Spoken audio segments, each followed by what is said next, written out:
Hello, my name is Michael Magoulias. I'm Director of Operations at Ssrn. I'm very delighted and honored to be speaking with you today about the world of preprints and the preprint platform Ssrn.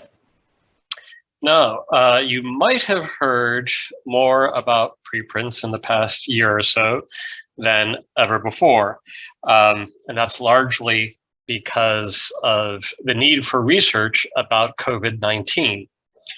Preprint platforms became an important source of early stage information about the pandemic. But before that, you might not have heard a great deal about preprints. And I wanted to share with you some data that we found from the 1st of August to the middle of this month, so roughly 2.5 months. This is the kind of data that we have from Taiwan regarding individual interactions with Ssrn. So close to 40,000 during that period, which is much higher than I had expected, in fact. Now, of course, a lot of this activity is coming from research universities, and here is a list of the top source of downloads and page views, which might not be very surprising. But if we take a look at these 40,000 in terms of the different sectors and market segments that they come from, it's quite interesting because there's a great deal of non-academic, corporate, or NGO type usage that is shown here. So companies in telecom and IT and pharmaceuticals. So this gives a sense of the type of audience that can be reached with early stage research, especially if that research is open and freely available to individual authors and individual readers. Now, if we go back in time and try to find out the history of preprints, what we find is actually preprints are there at the very beginning of the creation of what we now consider to be the academic scientific research journal. And the first journals were established in England and France at around the same time, 1665, 1666. Right as the scientific revolution was really getting going and getting up to speed. And the source of this usage of journals as opposed to books really came from the fact that there needed to be a more rapid education system than book publishing could provide at that time. Given the various national boundaries and postal systems in operation in Europe at that time, it was actually, it took a while from a book, let's say in Germany, to make it to London. So the journal, which was receiving content by letters primarily through that way of the postal system, could actually disseminate information much more rapidly than book publishing. So this is a theme that we see nowadays, where through the internet and digital publishing methods, it's actually much quicker for anyone to post something freely on the open web than going through the critical, extremely valuable, but nonetheless lengthy process of peer review. So of course, in the origins of the journal publishing system, there was no peer review. Everything was a preprint. The concept of peer review really only came about 100 years later in medical journal publishing in Scotland, actually. It was the first case of what we would now consider to be peer review. So if we define what we mean in today's day and age by preprint, we consider that to be a term that really designates a very specific type of content. It's a research paper that is destined to appear hopefully, in a peer-reviewed journal at a later point in its life cycle. The preprint is an early draft. It's the author's copyright, but it's something that can be shared rapidly. It can be disseminated all over the world. It is there to receive feedback, and that feedback can be added to future drafts, improve the original draft to the point where it can be submitted with confidence. So Ssrn has been doing this for just over 25 years. The acronym Ssrn stands for Social Science Research Network. So this clearly shows that the origins of Ssrn were the social sciences, specifically economics, business studies, law, and political science were the main core disciplines that formed Ssrn. And as time went on, other disciplines in the humanities, other social sciences, and then over the past 6 years, especially since we've joined the Elsevier family, we have added disciplines in all of the sciences: life sciences, health sciences, physical and applied sciences as well. So Ssrn represents this network of researchers and their research, about 1 million papers, over 500,000 authors. Almost all the countries of the world are represented. We have 18 million downloads annually. So it's an extremely large and well-used enterprise. It's the second oldest and the second largest preprint platform. The first was launched out of Cornell University in the discipline of physics. You may know it. It's called arXiv. Over time, that preprint platform has expanded to include quantitative disciplines in addition to physics. So a great deal of mathematics and quantitative economics and finance are included in arXiv. But over the past 15 years, an additional 60 or more preprint platforms have been launched. And typically these are not-for-profit organizations, and they're focused on maybe 1 or 2 disciplinary areas. So a couple of the most recent that you may be familiar with are bioRxiv in the life sciences, and then medRxiv, focusing on medicine.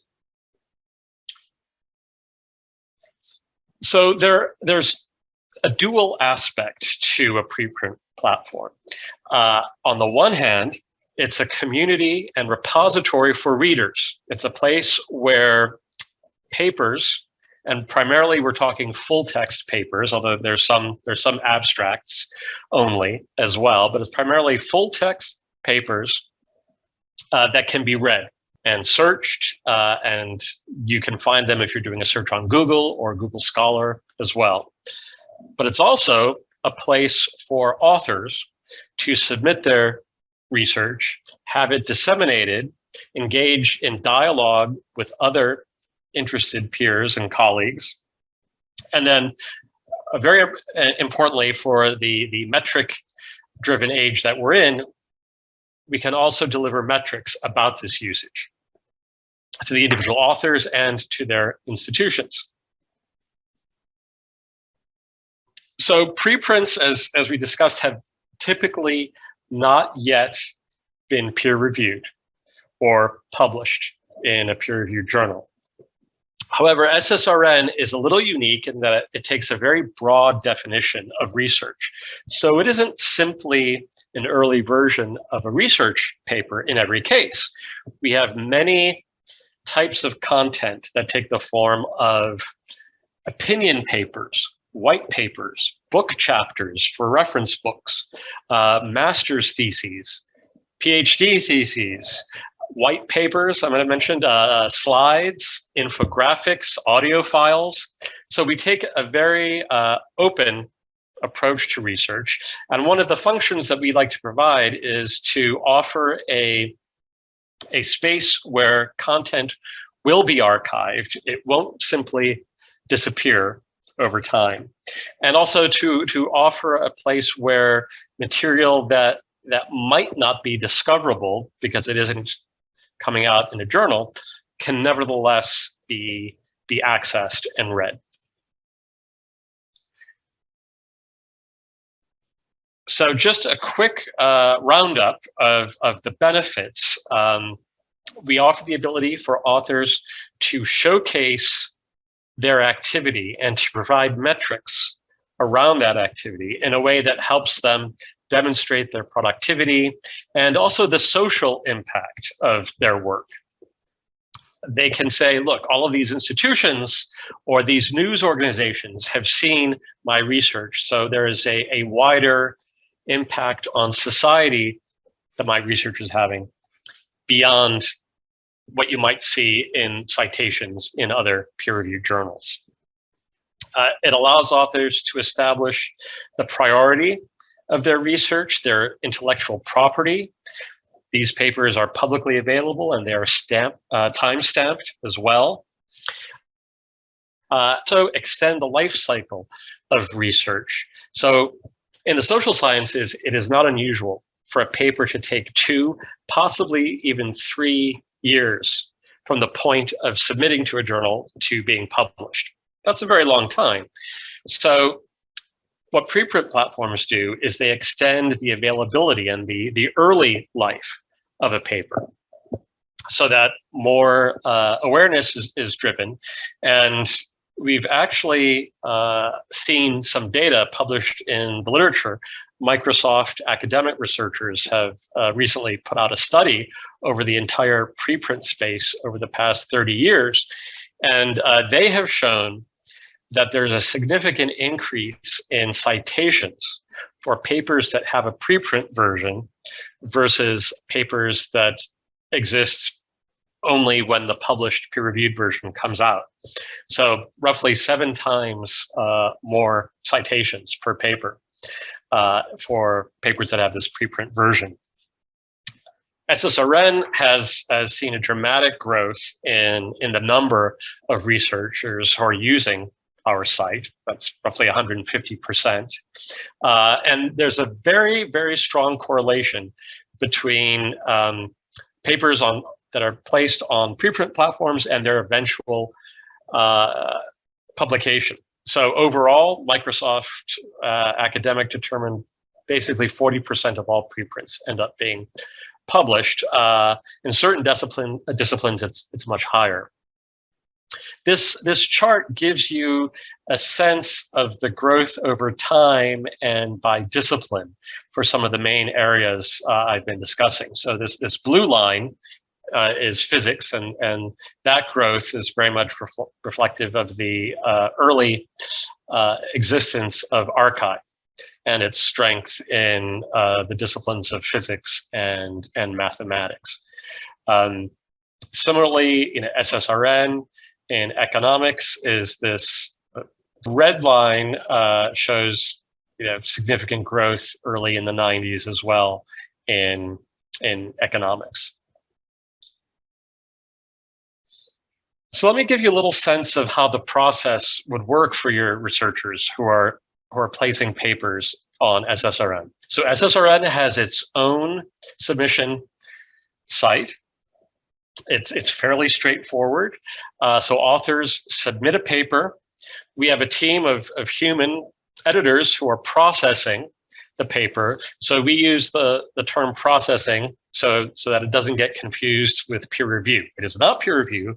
It is a high-level review, a sanity check, and we're checking certain elements. We're seeing if the abstract is correct and makes sense.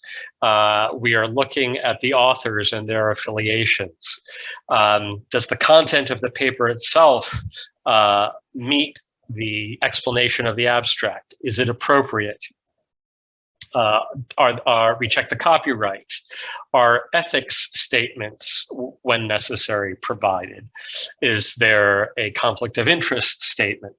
So a number of fundamental quality checks that are required by all journals, we perform those. We're just not performing the peer review. We then pass this on, though, to another team of humans who are subject area experts. They're not providing peer review, but they are providing some important taxonomic work, which we call classifying. So they read a paper and they make sure that it is available in all the various parts of Ssrn that make sense. So increasingly, research is very interdisciplinary. So a paper could relate to economics and medicine and public policy. So the classifiers would look at a paper and they would determine, yes, it deserves to be in these 3 disciplinary areas of our site, which we call research networks. Then when that paper is fully processed and classified, it becomes available on the Ssrn site, and it will eventually be distributed as an email alert to readers who have signed up to receive these news alert emails when new research is available. Now, we aggregate this research based on the quantity and the frequency that it comes to us. We receive hundreds of papers every day. So you can imagine some disciplines generate a lot more activity than others. So we, in COVID-19, for example, we receive all kinds of COVID-related research from different disciplines, not just medicine. So we send out a daily alert relating to COVID research. Some other areas, so a particularly specialized area of legal research, for example, might only send an update out once a month. And so once these alerts come to people's emails, they can click the link and read it on the paper. They can find the paper by doing a search on Ssrn. They can find the paper by using Google and Google Scholar as well.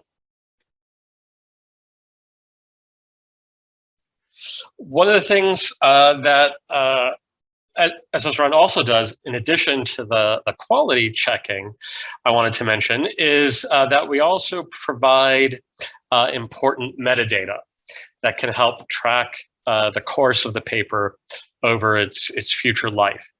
So we are using DOIs, the digital object identifier, is something that we can supply for any piece of content, and that makes that piece of content discoverable on the rest of the web. We are also tracking citations in 2 different ways.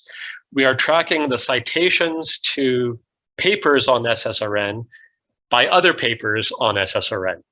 So thinking of Ssrn as its own enclosed kind of corpus or database, we are tracking how other preprints within that database are being cited. At the same time, we are receiving updates of citations to preprints that are taking place in the rest of the publishing world. And this is coming from a source called Crossref. So most publishers are depositing metadata and full text data to Crossref, and then Crossref sends them back feeds telling them about where their papers have been cited elsewhere. So we track those data points as well. We are also tracking through proprietary software called PlumX Metrics, where in the rest of the web, DOIs are being used for specific papers. And this means on social media, on blogs, and most importantly, in news media. We've increasingly found that journalists are using Ssrn and other preprint platforms as a source of news stories. One of the things that's very important is to make clear the notion of copyright that Ssrn and most preprint platforms use, and also to take a very specific look at what we mean by the word publication. So first of all, copyright always remains with the author. So the author ultimately can decide what happens to the paper. If it's published in a journal, a year from now, the author could remove it from Ssrn.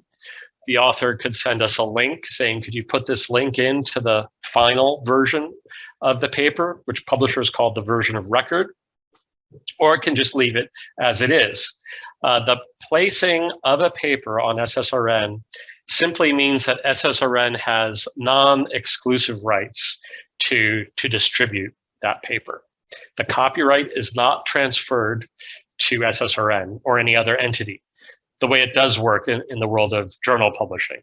So authors typically have to sign a copyright transfer agreement to the publisher. This is different in the case of open access journals, but that's the standard model. By publication, we want to take a very specific kind of industry sense of that term. So we are not publishing papers in this formal sense because we're not peer reviewing them. So we are using publication when we use it in a much less formal sense of simply making it publicly available. So a more etymological sense than in journal industry sense. So typically, most journals accept preprints as a valid form of submission. But it's always important to check with the policies of a specific journal. Not all journals do. So I would say the vast majority at this point do, but it's always important for authors to check the specific policies of the journal they are submitting to. As I mentioned early on, COVID really put preprints on the map. It also put them under the microscope. So the first time wide amounts of early stage research relating to human health were appearing on preprint platforms as a result of the pandemic. So given the openness of the web, one can imagine that there is a possibility for misinformation to become disseminated on the web. So we have added a much more rigorous set of review procedures for medical papers. It's still not peer review, but it's much closer to that. We have a special medical editor who came from the British Medical Journal, who is literally looking at every single medical paper that comes into us. We're also looking for the potential for public harm. We will not put forward a paper that has that potential. We are looking for very clear statements about funding, and has a paper gone through an ethics review process at the home institution? If there's a trial involved, is there a registration number? So if we lack these critical elements for medical papers, then we will not move forward with the paper. I wanted to say a little bit about some of the major brands who have adopted working directly with us on a preprint basis. So the two major journal brands, certainly in the life sciences and health sciences for Elsevier, are Cell Press and The Lancet. So both of them have established a model whereby their submissions can appear directly on a special branded part of Ssrn.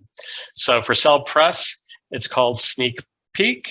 For The Lancet, it's called Preprints with The Lancet. Here's just an example of what the Cell Press service looks like. But this has become very popular with their authors. It gives them the benefit, as I mentioned, of having their research seen by early on and by a potentially large audience, even if the paper does not get published in that particular journal in every instance.